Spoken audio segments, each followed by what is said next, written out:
Ang mundo ay nababalot ng kababalaghan at mga hindi maipaliwanag na bagay at pangyayari. Minsan ay may mga taong nakakakita at nakakaranas ng mga ganitong klaseng kababalaghan.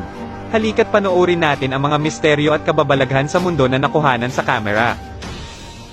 Ang unang video na ito ay nakunan sa isang CCTV camera sa isang parking lot.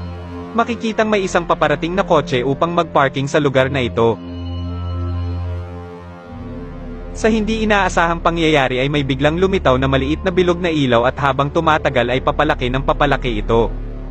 Nang nakababa na ng sasakyan ang driver at ang isang sakay nito ay agad itong napansin ng lalaki. Ang lalaki naman ay nilapitan ng bilog na ilaw dahil sa sobrang mangha nito ay na-curious siya at mas lalo pang lumapit sa nasabing bagay. Pinagbawalan siya ng kanyang nobya na huwag lumapit at huwag hawakan ang kakaibang ilaw ngunit hindi niya sinusunod ang sinasabi ng kanyang nobya. Napansin ng lalaki na ito ay isang portal patungo sa ibang dimensyon at sinubukan niyang pumasok rito ngunit nang siya ay makapasok ay biglang sumara at naglaho ang portal na ito.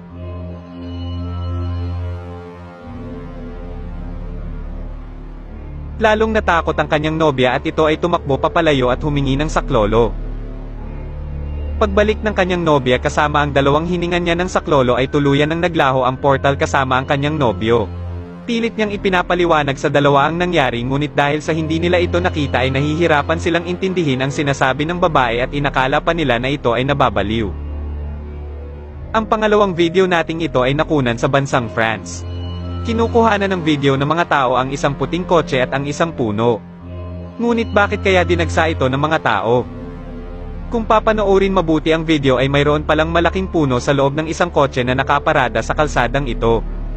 Ngunit paano nagawang lumaki agad ng puno sa isang kotse dahil wala pang 24 oras na nakaparada ang sasakyan sa kalsadang ito? Kaya ganun na lamang ang pagtataka at pagkamangha ng mga tao at ng may-ari ng kotse. Kung papansinin ay sariwa pa ang mga pinsala na naidulot ng puno sa puting kotse kaya naman may isip talaga ng tao na lumaki ng mabilis ang puno at lumusat ito sa loob ng kotse. Ngunit paano kaya nangyari ang ganito?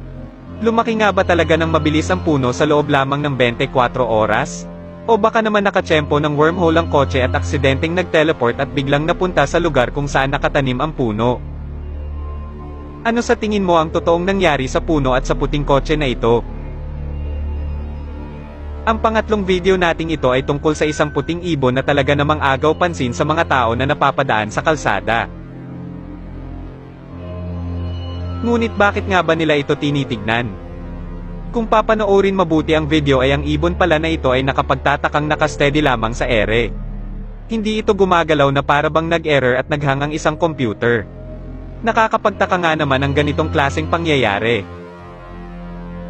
Katulad din ito ng isang eroplano na hindi gumagalaw sa ere at hindi umaalis sa pwesto. Marami pang ibang bagay na katulad ng mga ito na nakapagtatakang nakasteady lamang sa ere tulad ng isang sikat na video sa TikTok ng isang Wallace Tingting na nakalutang sa ere at hindi gumagalaw. Ang tawag ng iba sa ganitong pangyayari ay glitch in the matrix dahil pinaniniwalaan nila na tayo ay nabubuhay sa isang parang computer o simulator na posibleng mag-error at masira sa anumang oras na tulad din ng mga computer games.